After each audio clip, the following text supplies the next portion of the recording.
지난주 우리 말씀은 방주 만드는 노아의 그 방주 만들기가 오늘날 우리에게는 교회를 만드는 교회 만들기다, 그런 이야기를 창세기 7장 말씀을 통해서 들었습니다. 오늘 이제 창세기 8장 1절이 이렇게 시작됩니다. 같이 한번 읽겠습니다. 8장 1절 시작. 하나님이 노아와 그와 함께 방주에 있는 모든 들짐승과 가축을 기억하사 하나님이 바람을 땅 위에 불게 하심에 물이 줄어들었고, 150일 동안 넘친 물에 호흡하는 생물들이 모두 죽고 물이 계속 불어나오고 있을 때 하나님께서 노아를 기억하셨다고 8장 1절은 말씀합니다. 기억하다는 것은 잊어버리고 있다가 다시 생각해냈다는 의미의 말이 아닙니다. 히브리어로 자카르라는 말인데, 약속을 기억하고 지키신다는 의미의 기억이라는 말입니다. 하나님이 약속하신 것은 절대 잊어버리지 않으신다는 의미입니다. 하나님은 노아 방주에 있는 모든 것을 살리시기로 약속하셨습니다. 그래서 하나님이 땅 위에 바람을 부셨습니다. 그러자 물이 줄어들기 시작했습니다. 창세기 1장 2절에 보면 하나님의 영은 수면 위에 운행하시더라 이렇게 되어 있습니다. 그때 하나님의 영이라고 되어 있는 단어와 똑같습니다. 엘로힘 루하흐. 여기에 바람을 보내서 물을 점점 감하게 했던 그 말이 하나님의 바람, 하나님의 영, 그렇게 말씀합니다. 하나님께서 천지를 창조하실 때 혼돈과 공허와 흑암이 있고 하나님이 그 혼돈을 수면에 운행하시면서 해결하셨듯이 오늘 홍수로 혼돈과 공허와 흑암이 되어버린 이 땅을 엘로힘 르하흐, 하나님의 영이 바람이 불어 이 혼돈을 정리하시고 노아 방주의 모든 생명을 구원하십니다. 이것이 하나님의 자카르였습니다. 노아가 방주 속에서 1년 11일을 있었습니다. 방주는 빛이 들어오지도 않고 물이 들어오지 않도록 모든 역청으로 안팎을 발랐기 때문에 물도 들어올 수 없지만 빛도 들어올 수 없습니다. 그런 환경에서 1년 동안 갇혀있는 시간은 결코 만만치 않았을 것입니다. 요즘 우리가 코로나19 사태로 아이들과 3개월 이상 집에서 갇혀 지내는 엄마들이 정서적으로 이상 증세를 나타낸다고 해요. 그럴만 하겠어요. 그런데 여기는 아이들과 갇혀 있는 것이 아니라 각종 짐승들이 방주 안에서 소리 지르고 아우성입니다. 짐승 같은 놈들이 아니라 짐승들이. 그 짐승들과 갇혀 있습니다. 인내심이 거의 바닥이 날 즈음에 200일이 지난 그 어느 날 방주의 밑바닥이 땅에 닿는 소리가 들렸습니다. 4절입니다. 4절 같이 한번 읽어봅시다. 시작. 7째 달 곧 그 달 11일 날에 방주가 아라랏산에 머물렀으며, 방주가 아라랏산에 도착을 했습니다. 우리의 신앙은 그 방주 안에서 하나님이 계획하신 곳으로 가는 노아와 같습니다. 지금 우리는 하나님께서 목적하시는 곳에, 예수 안에서 하나님께서 목적하시는 곳으로 가고 있는 것입니다. 방주에서 노아가 할 수 있는 것은 아무것도 없습니다. 방주는 키가 있어서 방향을 바꿀 수 있는 것이 아닙니다. 방향타가 없습니다. 닻이 없어요. 그러니 정박할 수도 없고, 돛이 없으니까 바람을 타고 속도를 내서 자기가 가고 싶은 곳으로 조정할 수가 없습니다. 바람이 불면 부는 대로, 파도가 치면 치는 대로 밀려갈 수밖에 없습니다. 목적지를 내가 정할 수 없어요. 방향을 내가 정할 수도 없고 내가 가고 싶은 곳으로 갈 수도 없습니다. 예수를 믿고 예수 안에 있는 인생들이 똑같습니다. 내가 방향을 정해놓고 가는 것이 신앙이 아니에요. 많은 사람들이 그렇게 이해를 합니다. 그러나 내가 방향을 정할 수 없습니다. 그래서 어떤 사람들은 이렇게 기도합니다. 주님 좀 힘을 주셔서 밀어주세요. 그런 사람일수록 세게 기도합니다. 주님, 이 방향입니다. 주님, 힘을 주시면 제가 갈 수 있습니다. 대단히 신앙적인 것으로 보이지만 아닙니다. 내가 기도를 통해 주님을 밀고 가는 걸 신앙이라고 그러지 않습니다. 그냥 주님이 말씀하시고 주님 말씀하신 대로 밀려가는 것을 신앙이라고 합니다. 사실 기도는 이 부분에서 필요한 거예요. 주님 말씀대로 밀려가지 않으려는 내 뜻과 내 비전, 내 의지, 내 욕망과 나의 원함, 이것을 쳐서 복종시키는 데 필요한 것이 기도입니다. 그런데 우리는 반대로 생각해요. 지난번에 한 형제와 대화를 하는데 그런 얘기를 했습니다. 과거에 많은 기도를 했는데 자기는 정말 이 교회에 와서 기도하면서 자기의 과거의 기도가 잘못된 기도였다라는 것을 알았답니다. 그래서 요즘에 예배당에 와서 기도를 하면 그렇게 자기 죄가 생각이 나고 자기 죄에 대해서 가슴이 아프고 미어져 온다는 거예요. 그래서 하나님 말씀을 읽고 또 기도하게 된다는 거예요. 우리가 알고 있는 것처럼 죄가 뭡니까? 하나님의 뜻, 하나님의 말씀을 벗어나서 내 마음대로, 내 원함대로 하려는 것이 바로 죄 아닙니까? 그래서 진짜 하나님의 임재를 느끼는 사람은 하나님의 말씀과 뜻을 벗어나서 마음대로 살려고 하는 자기 자신이 보이는 거죠. 그래서 제가 그 형제에게 그렇게 말했습니다. 이제 너에게 하나님 나라가 가까이 있구나. 좀 예수님 같습니다. 그 사람은 죄악된 자신이 보이며 정말 낮아진 마음과 마태복음 5장식으로 심령이 가난해져 있는 것이죠. 그래서 자기 뜻을 관철시키려던 고집스러운 기도가 포기되고 먼저 자기의 죄인됨을 통회하며 자복하게 되는 것입니다. 우리는 방주에 들어온 이상 하나님의 목적지, 그곳으로 가는 것입니다. 거기가 어디입니까? 노아에게는 아라랏입니다. 우리에게는 이 시간이 어렵습니다.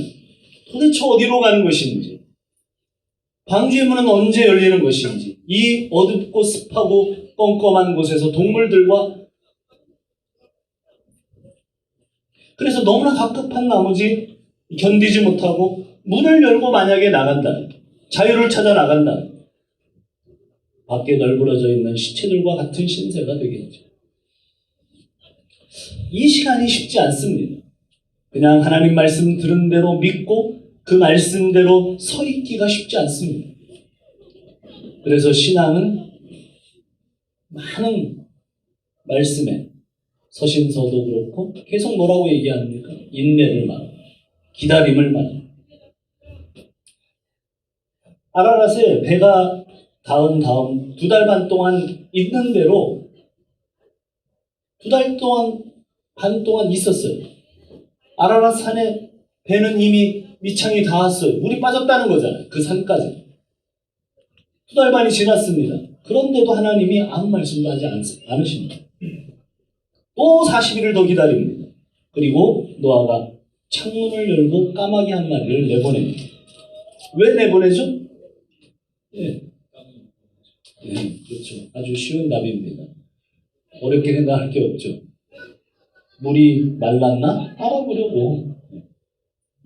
그런데 까마귀는 돌아오지 않습니다. 왜 까마귀가 돌아오지 않습니까? 예? 네, 살만하니까. 까마귀는 살만한 환경이었습니다. 왜 살만했을까요? 까마귀는 지금도 보니까 제가 호평동까지 나가는 이 경춘 가도는 평균 잡아서 하루 아침에 나가면 3마리의 고라니가 덩치가 크잖아요. 여기저기 죽어 있습니다. 피를 많이 끓인 채로 죽어 있습니다. 고양이가 평균 4-5마리가 깔려서 거의 흔적이 없을 정도. 네, 우리 소영자매 때문에 그만하겠습니다. 다음 또 동물 또 있는데. 아니 그렇게 있어요. 진짜로 그렇게 저희 집사람하고 일주일에 한두 번 타고 나가면서 보면 꼭 있어요. 근데 그 중간중간에 가평과 청평과 그 사이사이에 까마귀 떼들이 그렇게 많아요. 그리고 실제로 까마귀 떼들이 그 사체를 쫓는 것도 봤습니다. 까마귀는 지금 널려있는 게 뭐예요? 자기 먹이에요. 시체들이 그냥 떠 있습니다. 그것을 쪼아먹고 얼마든지 버틸 수 있어요. 다시 방주로 돌아오지 않습니다. 그래서 이번에는 비둘기를 내보냅니다. 비둘기는 발붙일 곳이 없으니까 다시 돌아왔어요. 그냥. 돌아다니다가 도저히 발붙일 곳이 없자 방주로 돌아왔습니다. 그 다음에 또 비둘기를 내보냅니다. 그 다음에는 감람나무를 물고 돌아왔다고 합니다. 저녁이 돼서 감람나무를 잎을 새싹을 새로 난 싹을 물고 돌아왔어요. 새싹이 날 정도로 물이 줄었구나. 그리고 비둘기를 또 내보냈더니 비둘기가 발붙일 땅이 이제 전체에 돌아오지 않습니다. 비둘기는. 물이 다 감했다는 거예요. 그래서 이제는 방주 지면을 제치고 보니까 물이 다 거쳤습니다. 그러나 노아는 방주 밖으로 나갈 생각을 하지 않습니다. 왜 그렇습니까? 네, 하나님이 말씀하기 전까지 그는 움직이지 않습니다. 우리는 말씀을 통해서 스스로 생각하는 훈련을 해야 합니다. 하나님이 방주로 들어가라고 말씀하셨고 문도 하나님이 닫으셨습니다. 이제 물은 다 말랐지만 하나님이 나가라고 말씀하실 것인데 말씀하지 않으시니까 그 갑갑한 방주에 그냥 머물러 있습니다. 노아는 말씀으로 인해 연단도 받고 훈련을 통해 계속 그 말씀에 대한 신뢰도 커졌습니다. 꼭 가족들과 동물들이 방주 속에서 아우성을 칠지라도 노아는 하나님의 말씀을 듣고 기다리는 데 전념했습니다. 하나님이 우리에게 연단을 주시는 이유가 뭡니까? 내 인생 속에 고난과 기다림이 있는 이유가 뭡니까? 우리가 늘 듣는 대로 고난과 기다림은 신자의 성숙을 위해서 하나님이 주시는 훈련이라고 우리는 늘 배웠습니다. 그것을 통해서 하나님 자녀답게 만들어가는 하나님의 파이데이아, 하나님 자녀 만들기. 우리가 방주로 들어가는 순간, 구원을 받는 순간 우리는 하나님의 자녀가 되었습니다. 그러나 하나님의 자녀가 되어가는 과정은 고통과 고난을 통해서 하나님이 빚어가지고 만들어가고 계세요. 그런 의미에서 나는 아무 고난이 없어요. 이런 사람은 그리스도인이 아닐 수 있습니다. 내 인생이 왜 그렇게 고난스럽습니까? 내 인생이 예수를 믿었는데도 왜 이렇게 힘겹고 고통스럽습니까? 그러면 잘 가고 있는 것입니다. 하나님께서 당신을 만지고 계시는 겁니다.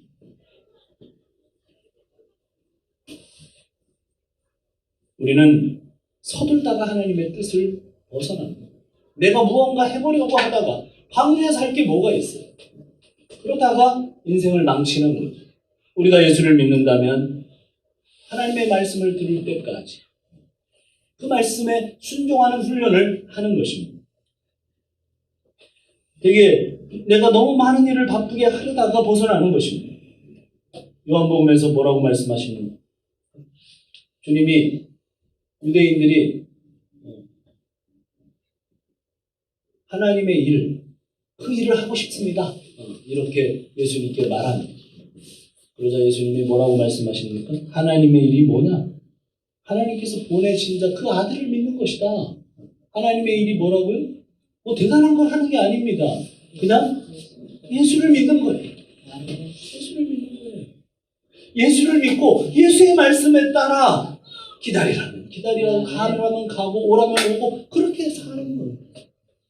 우리는 뭔가 대단한 업적을 남겨야 되는, 그래야 유명한 사람이 되고 그래야 대단한 사람이 되는 세대를 살고 있기 때문에 교회 안에서도 그래야 된다고 생각을 해요. 그렇지 않습니다. 그냥 그 보내신 자, 아들 예수를 믿는 것입니다. 하나님께서 드디어 이제 말씀하십니다. 방주에서 나가라 이렇게 말씀하시니까 드디어 노아가 방주에서 나옵니다. 18절로 19절 말씀 우리 같이 한번 읽어보겠습니다. 18절로 19절 시작. 노아가 그 아들들과 그의 아내와 그 며느리들과 함께 나왔고 땅 위의 동물 곧 모든 짐승과 모든 기는 것과 모든 새도 그 종류대로 방주에서 나왔더라. 드디어 하나님께서 말씀하시자 방주에서 나왔습니다. 그리고 노아가 방주에서 나오자마자 한 일이 무엇입니까? 영국의 청교도들은 신앙의 자유를 찾아서 아메리카 대륙에 도착했을 때 그들은 그 땅에서 제일 먼저 자기 집과 살 거처를 만들기보다는 하나님을 예배할 수 있는 처소, 예배당을 먼저 만들고 다음 세대를 가르칠 수 있는 학교를 만들었다고요. 그리고 나서야 비로소 자기들의 살집을 만든 그런 유명한 일화가 있습니다. 그들의 가치관이 그들의 삶의 우선순위가 무엇이었나를 나타내는 공동체적인 모습이죠. 노아도 당장 먹고 살 곳, 그런 곳인 살집을 만들어야 되고 가축 축사도 만들어야 되고 여러 가지 널려있는 일들이 있었을 것입니다. 그러나 그 어느 것도 하지 않고 그는 제사 드리는 일부터 했습니다. 20절 같이 한번 읽어봅시다. 20절 시작. 노아가 여호와께 제단을 쌓고 모든 정결한 짐승과 모든 정결한 새 중에서 제물을 취하여 번제로 제단 드렸더니. 네. 우리가 처음부터 약간 이상한 얘기가 있었죠. 왜 정결한 짐승들은 그렇게 많이 집어넣고 부정한 짐승들은 조금 집어넣었을까? 그런 이야기가 있었습니다. 7마리 아니면 7쌍을 집어넣습니다. 정결한 짐승을. 그런데 왜 그렇게 많은 숫자를 집어넣었을까? 그런데 알고 보니까 정결한 짐승들은 제사를 드리기 위해서 그렇게 많은 숫자를 집어넣습니다. 우리도 노아처럼 구원의 배에 탔습니다. 웬 은혜로 우리가 예수님 안에 있게 되었는지 이것은 언제든지 우리가 정말 다시 생각해봐도 하나님의 은혜일 뿐입니다. 우리가 잘나서도 아니고 우리가 똑똑해서도 아니고 우리가 남들에게 사랑받을 만한 그 무엇이 있어서가 아닌 것입니다. 어쨌든 우리는 예수를 믿게 되었고 그리고 교회라는 공동체에 소속되어 있고 그리고 매주 하나님의 말씀을 듣고 매일마다 또 그 하나님의 사람들과 같이 하며 살고 있습니다. 그런데 여전히 우리가 예수를 믿는데 여전히 기질이 바뀌지 않습니다. 자존심은 여전합니다. 남을 원망하고 화내고 다른 사람의 탓으로 돌리는 데는 아주 명수들입니다. 자기를 학대합니다. 그래서 사실은 어린 양이 나를 위해 대신 피를 흘리고 죽은 것입니다. 나를 위해 짐승이 죽어야 하고 피를 흘려야 하고 태워져 향기로 올라가야 했습니다. 그것이 사실은 노아의 구원이었습니다. 그것이 여전히 우리의 구원이기도 하고 노아의 구원이기도 합니다. 어린 양의 대속을 통해서 그때 우리는 나의 죄가 보입니다. 자신의 병든 모습을 하나님과 교회 앞에 내놓는 시간이 그 시간이 바로 이 시간입니다. 그렇게 될 때 바른 예배의 시간이 됩니다. 우리 안의 죄성은 우리에게 깊은 상처를 남깁니다. 우리는 흔히 다른 사람들이 나를 공격해서 내가 상처를 받는다고 생각하지만 오히려 내 안에서 걷잡을 수 없이 치솟아나는 분노와 정욕이 밤잠을 자지 못할 정도로 강하며 훨씬 깊은 상처를 내게 입힙니다. 아까 이야기했던 그 형제가 이제 기도하면 자기 죄만 보인다는 거예요. 계속 회개하게 된다는 거예요. 이게 맞냐는. 다른 형제 잘못이 생각나는 것이 아니라 자기의 죄가 숨통을 조여올 정도로 심각하게 그렇게 된다는 거예요. 네, 맞아요. 올바른 기도를 드린 겁니다. 올바른 예배를 드렸기 때문에 거기까지 가는 겁니다. 구원받은 성도는 예배와 기도와 교제 때마다 고백하게 됩니다. 자기의 거짓을, 자기의 숨겼던 죄를. 오늘 공식적으로 드리는 예배가 바로 그 시간입니다. 하나님께 내 낱낱이 숨겨졌던 죄를 통회하고 자복하는 그 시간입니다. 짐승이 죽는 시간이에요. 그 죄가 난도질되는 시간입니다. 그 재물이 원래 저였잖아요. 여러분이었잖아요. 그 시간입니다. 그때 비로소 하나님의 인재가 있는 것입니다. 하나님이 말씀하시는 겁니다. 우리가 코로나19 사태로 지금은 중단되었지만 이 시간 이후에 목장 모임이나 말씀을 나누는 시간이 얼마나 귀한 시간입니까? 그 시간이 뭐 하는 시간입니까? 웃고 시덕거리고 알량한 그런 이야기들을 나누는 시간이 아니죠. 그 시간이 무슨 시간이에요? 그 시간이 바로 그 형제들 앞에서 자기의 지체된 그 몸 안에서 내 죄를 고백하는 시간입니다. 내가 얼마나 가식된 인간이고 내가 얼마나 잘못된 삶을 살고 있으며 내가 여전히 예수를 믿음에도 불구하고 나의 뜻과 나의 방향으로 가려고 하는 얼마나 그 유치찬란한 욕심을 가지고 있는 인간인지 풀어내는 시간이에요. 왜 그래야 됩니까? 죄는 감추면 감출수록 커집니다. 그 위력이 상상할 수 없을 정도로 커집니다. 우리는 그것을 무슨 예절이라는 것으로 덮고 사회성이라는 것으로 덮고 여러 가지 것으로 덮습니다. 아니에요. 그 죄를 부풀리는 거예요.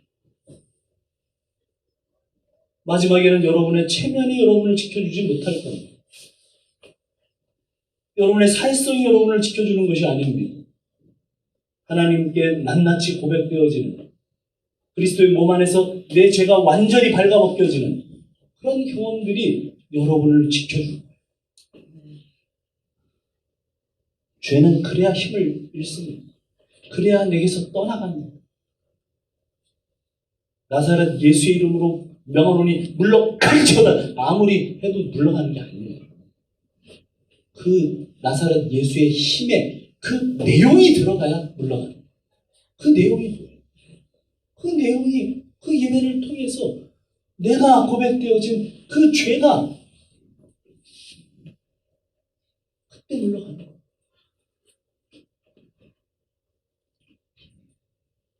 하나님께서 노아가 드린 제사로 인하여 말씀하십니다. 21절이에요. 21절. 8장 21절입니다. 같이 읽읍시다. 시작. 여호와께서 그 향기를 받으시고 그 중심에 이르시되 내가 다시는 사람으로 말미암아 땅을 저주하지 아니하리니 이는 사람의 마음이 계획하는 바가 어려서부터 악함이라 내가 전에 행하는 것이 모든 생물을 다시 멸하지 아니하리라. 이 말씀이 약간 이해가 되지 않습니다. 그 향기를 받으셨어요. 노아의 그 제사를 받으셨어요. 그리고 이제 다시는 사람으로 말미암아 땅을 저주하지 않겠대요. 그러면 그 다음에 좋은 얘기가 나와야 되는데 이상한 얘기가 나옵니다. 그 받지 않으시는 이유가 뭐라는 거예요?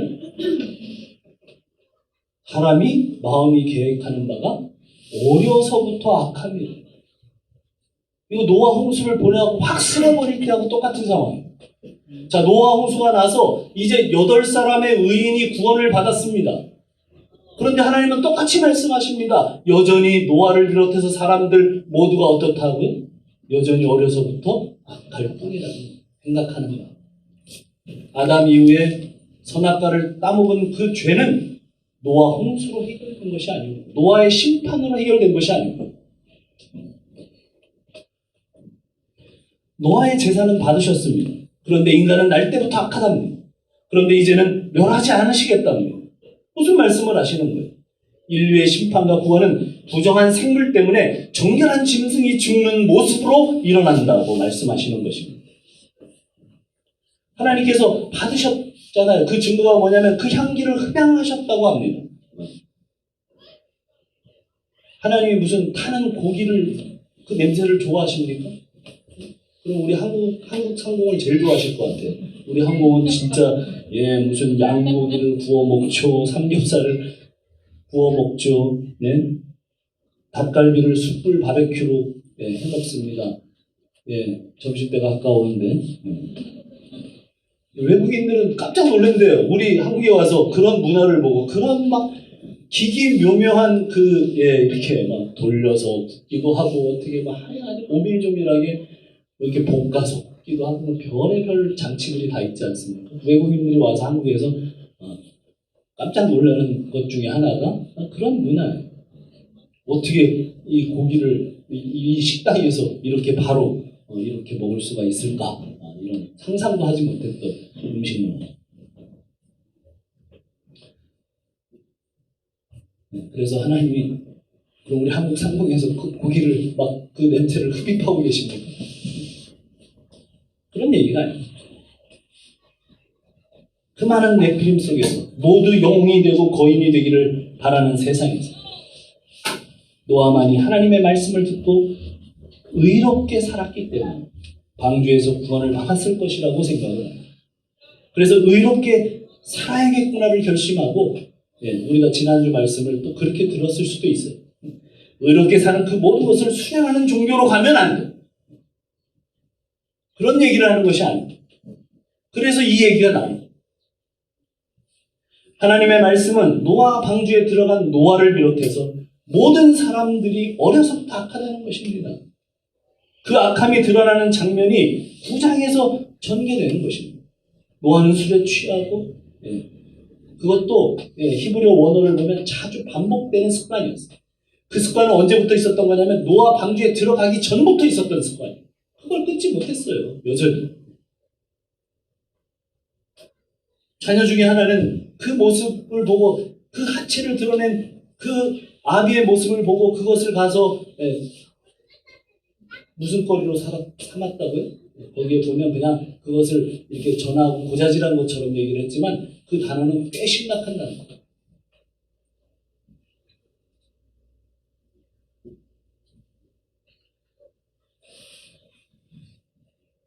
여전히 죄의 문제, 악의 문제가 해결되지 않았어요. 노아 가족이. 우리가 생각할 때 목사님 가정은 어마어마하게 그렇게 생각 안 하시는군요. 성결하고 거룩하고 그럴 거라고 생각 아예 하지 마십시오. 다 똑같습니다. 어려서부터 악한. 그리고 여전히 그것이 남아있습니다. 그래서 정결한 짐승들이 희생에 의해서 더 이상 심판을 받지 않는 정결한 짐승이 대신 심판을 받아 피를 흘리고 그 연기가 올라가는 제사를 통해서 먼 날 자기 족보를 통해 이 땅에 오시게 될 하나님의 어린 양 그 희생을 통해서 하나님의 백성을 구원할 그리스도의 이야기가 여기 이렇게 등장을 하는 것입니다. 그래서 노아가 또 그의 자녀들이 실수하고 넘어지고 죄를 짓게 됐지만 우리가 구원을 받고 예수 안에서 의의 길을 걸어갈 때 가장 당황스러운 부분이 그거 아닙니까? 예수를 믿는데 여전히 내 안에서는 걷잡을 수 없는 분노가 일어납니다. 주님께서는 형제를 미워하는 자마다 살인한 자라고 그랬는데 그렇다면 우리는 거의 매일 살인을 합니다. 이 교회 안에서 매일 살인이 일어납니다. 아무런 척 하지 마세요. 하나님의 은혜로 가득하다가 섰다가 싶은데 또 넘어집니다. 여기서 우리가 깊이 생각해야 되는 것이 그것입니다. 그래서 좌절하면서 나는 안 되는 놈이구나, 확 죽어버려야 되겠다, 이게 아니에요. 그래서 하나님께서 하나님의 아들 어린 양을 준비하셨다고. 그렇게 가야 합니다. 그래서 이 정결한 짐승들을 준비하셨구나로 가야 돼요. 그렇게 죄 없이 십자가에 달려 흘리신 주님을 말도 안 되는 나를 위해서, 우리를 위해서 십자가를 지고 가셨다는 생각이 들고요. 그것이 사실이라. 내 마음과 심령에 그것이 부응받았다면 왜 형제를 용서하지 못하겠습니까? 왜 하나님의 말씀에 다시 헌신하지 않겠습니까? 죄의 욕망이 일어나고 내 마음대로 살고 싶은 마음이 일어날 때, 그래서 다시 돌아올 자리가 어디냐? 우리 주님의 피 흘리신 십자가 앞으로 가는 것입니다. 그냥 십자가는 우리를 구원하시는 그냥 그런 교리요 도구가 아니에요. 삶에 매일매일 일어나는 실제입니다.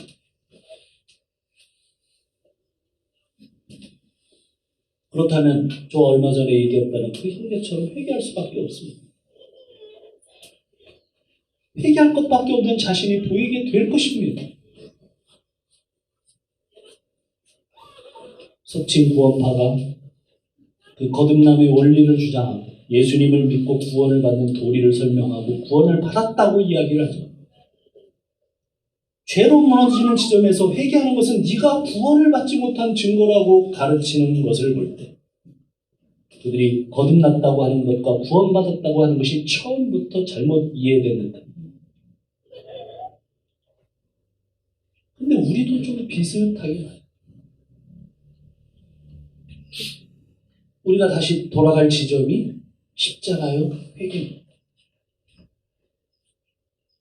예수를 믿는 우리 삶에도, 이 기쁜 구원의 삶에도 죄라는 놈이 여전히 자기가 우리 안에 살아있다고 외칠 때, 여전히 하나님을 벗어나서 자기 마음대로 살고 싶어하는 자아에 대한 가장 강렬한 경고, 노아에게나 우리에게나 하나님께서 준비하신 정결한 짐승, 하나님의 어린이, 나의 이 죄성으로 인하여 살과 피를 찢어야 하는 자리로 가시는 모습 앞에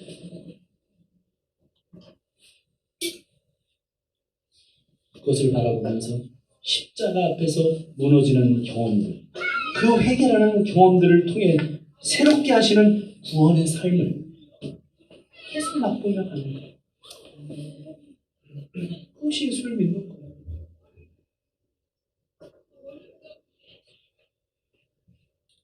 그런 사람들이, 우리가 이 세상에서 사람들을 불쌍히 여겨야 될 이유가 어디에 있어요?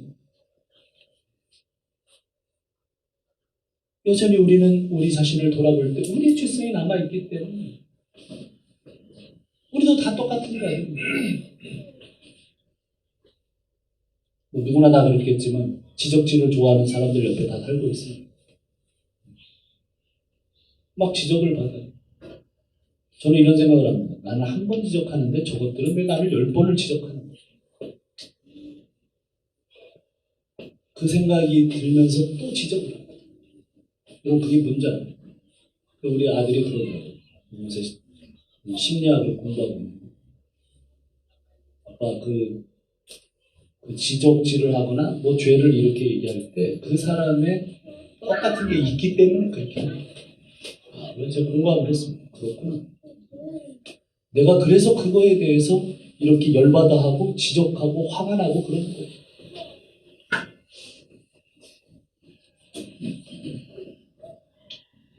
우리도 다 똑같은 자들이에요. 그러나 어느 한순간 말씀이 왔을 때 우리 자신의 모습을 보고 예수 그리스도의 십자가를 붙들었을 뿐, 우리 안의 죄성은 세상 사람들과 다를 바가 없어요. 그래서 우리가 죄인들을 불쌍히 여기지 않으면 누가 불쌍히 여기겠습니까? 우리가 타락한 사람들을 위해서 기도하지 않으면 누가 그들을 위해서 기도하겠습니까?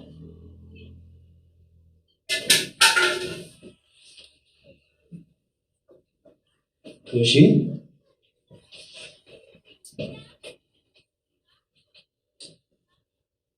우리에게 그 모습으로 다가오신 예수 그리스도, 그분을 붙든 우리의 삶입니다. 우리는 그 주님과 그 무엇과도 바꾸지 않아야 되지 않겠습니까? 그것을 바꿉니다. 오늘 우리 기도 인도한 조집사의 내용처럼 좀 시간도 많아지고 코로나19 사태로 지루한 시간을 보내고 있을 때 주님과 가까워지기보다는 뭐를 해요? SNS를 하고 휴대폰하고 훨씬 더 가까이 있다고 고백을 했습니다. 지적하고 싶지 않습니다. 저도 그렇더라고요. 아까 그 기도를 하는데 제가 많이 찔리고 요새 저도 최소한 하루에 1시간 이상은 보고 있는 거예요. 그러면서 집사람은 한 1시간 반 정도 보는 거예요. 1시간 반 보는 집사람을 속으로 손가락질합니다. 1시간 반씩. 사실은 제가 1시간을 보고 있기 때문에 1시간 하나, 1시간 반 하나 똑같이 30분 차이인데. 그래서 제가 지적을 하지 않습니다. 그냥 속으로 지적질을 하고 있는 이거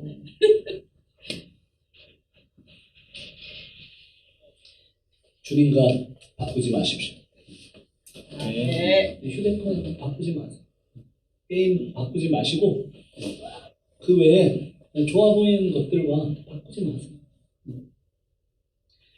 그 주님을 무엇과도 바꾸지 않는 기쁨의 삶으로 초청하겠습니다. 아멘. 기도하겠습니다.